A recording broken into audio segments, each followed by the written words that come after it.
So you are curious on how you can buy a house this year, 2022. Well, this is going to be the video for you on a step-by-step process on how you can make that possible this year.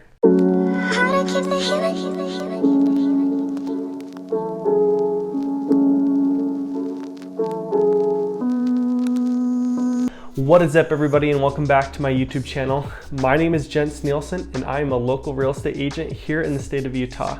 On my channel, I cover everything when it comes to home buying tips, home selling tips, investing, house hacking, and home tours. So if that interests you here in the state of Utah or anywhere else, make sure you click that subscribe and that like button so you can stay tuned for more content. Today on this video, we're going to be going over the 5 steps on how you can make homeownership a possibility this year, and the 5 parts that you need to cover so that you understand the whole process and know how to make home buying a possibility. So to start it off, number 1 is understanding your long-term goals. When it comes to home buying, I always tell all of my clients and everyone that I meet that buying a home should be when it's the best time for you and you alone. It should not be when the best time that your agent is telling you. It should not be when the best time when your lender is telling you, and it should not be whenever other people are telling you whether the economy is up or down. At the end of the day, home ownership should be when it's best for you and your situation. A lot of people out there might say that, oh, you need to buy right now or you need to sell right now. At the end of the day, it's best for you to review all of your situations, all of your opportunities, and figure out what is going to be the best for you and your situation at your current moment. And that leads us into part number 2, which is understanding your finances. The first part about this is understanding what kind of job you have and the job security that you have. Are you working a W-2 job, or are you working a 1099 job, or otherwise self-employed? These 2 job opportunities are going to provide different possibilities when it comes to home ownership and being able to purchase a home in different time periods. Typically, if you have a W-2 job, it just comes down to if you are currently working there and if you are a salary or if you are an hourly paid worker. If you are a salary worker, you're typically going to be pre-approved based on your gross pay each month. If you are an hourly worker, typically the lenders are going to take an average of what you are working each month and use that income to qualify you for your loan. When it comes to 1099, it's going to be a little bit different. For the most part, most lenders are only going to allow you to qualify for a loan if you have paid 2 years in taxes. They want to see that you are a profitable business and that you are bringing home more money than you're paying out each year. Otherwise, they want to see that you're making money with your business. Part 2 is going to be your down payment.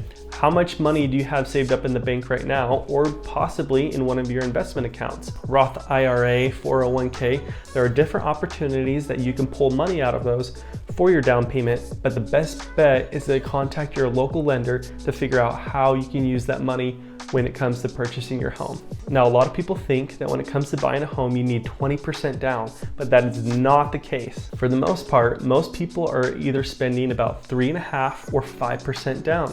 Now, keep in mind that there are plenty of programs that allow you to do a 0% down.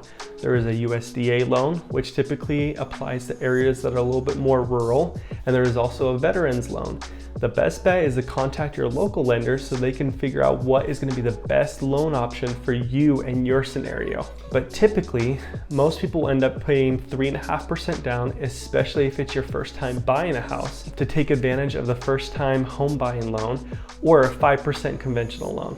Next, it comes to credit. Now, currently, you're able to get loans with as low as 580 credit score. If you need help, contact your local agent or your local lender, and they can provide you with services or people that can help raise that credit score. A lot of people think that with their credit score being below that, it's completely out of the option. Not a possibility, but that is far from the truth. There are plenty of options that can help you raise that credit score to make your home buying dreams a possibility. At the end of the day, the better your credit score, the better interest rate you're going to get. But it doesn't hurt to talk to these professionals so that they can help you to see what options you have available for you. Lastly, for the finances is just getting pre-approved. You need to have a good idea of what you can afford given the current market, so that way when you go out there and try and purchase a home, you are prepared so that you can send your pre-approval letter in with your offer to stay competitive, especially in this market. Now, part number 3 is figuring out what are your home must-haves wish list and figuring out what is just a priority for you and your situation. Some people have larger families, some smaller, some are just individuals. Whatever the situation may be, are going to be different things that you are going to be looking for in a home. Some may need bigger square footage, a lot more bedrooms, a little bit further from the city or somewhat closer to the city, all depending on their situation with their jobs, family, and lifestyle. So whatever it may be, figure out what's going to be a top priority for you and put those things on a list so that way you are prepared when it comes to home searching. Part number 4 is viewing homes and making offers. So depending on the market, it is going to completely depend on what type of offer you are going to be putting in. Given this current market right now, 2021 and 2022, it is a very strong seller's market, but that does not mean that it's a bad opportunity to purchase a home. When it comes to looking for homes and putting in offers, right now you're going to have to be quick and on top of it. So that's why it is so important in getting a pre-approval ahead of time so that way you don't miss any opportunities. For the most part, a lot of homes right now are only sitting on the market for less than 14 days here in the state of Utah. So when a new home comes up on the market, you have to be on top of it and either get to the showing the first time that's available and putting in an offer as soon as possible so that way you're top of mind with that seller and one of the first opportunities to put in your interest for the home. Now, one of the things that you want to keep in mind is that to just be patient and trust the process. Right now, there are a lot of home buyers that are getting discouraged because they're putting in offer after offer and it's just getting declined. That can be a variety of factors right now. Either your offer is not strong enough, you're not putting an offer soon enough, or there are just other offers out there that are just beating out of the water just out of bad luck. Now, when it comes to looking for a home, some things to keep in mind are some of the major systems with the home. That means HVAC, your heating and cooling system, the electrical, plumbing, roof, and the foundation of the home.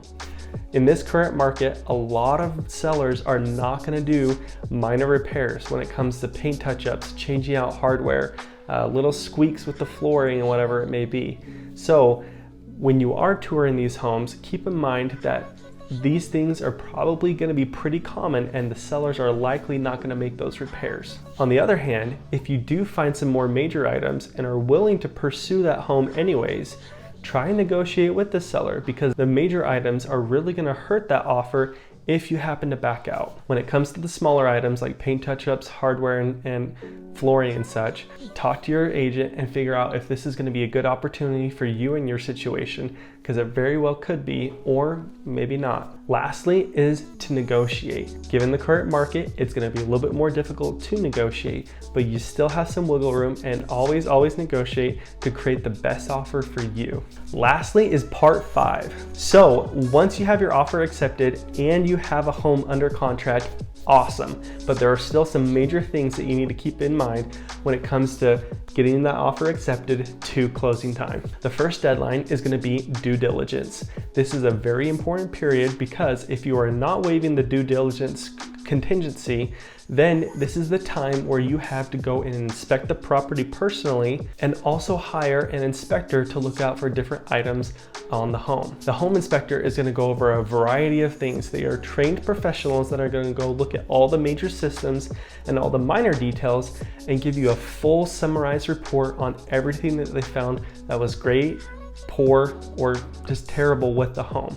During your due diligence period, this time you can back out of the contract and get your earnest money back if you find any discrepancies with the condition of the home and you and the seller can't reach an agreement. As you pass the due diligence period, keep in mind that after you pass that, if you decide to back out of the contract for any reason with the condition of the property, you will lose your earnest money. Next is the financing and appraisal section deadline. During this time, your lender and agent are working together to get an appraiser to come out and inspect the property and give it a market value. What this is the appraiser is determining what they think and the property is valued at given the current market. Now, let's say that the appraiser comes out and determines that the purchase price that you agreed upon and the appraisal amount is exactly the same, then great, you have nothing to worry about and you can proceed forward as usual. If the appraiser comes out and deems that the value of the property is greater than the purchase price, then great. You will end up closing on that home with some equity already built into the property.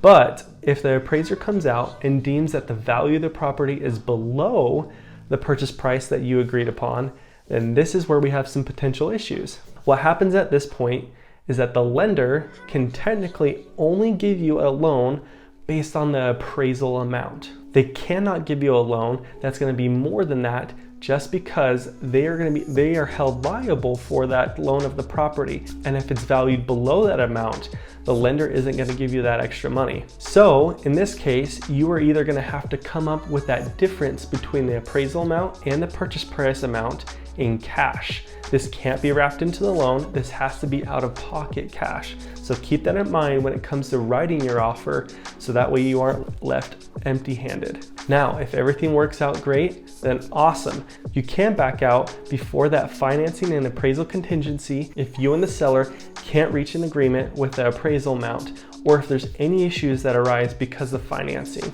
then you can still get your earnest money back. After the financing and appraisal deadline, you are going to be getting ready to close. So make sure that you're getting everything prepared. You have all of your finances ready. You have not only the money for your down payment, but also money for closing costs.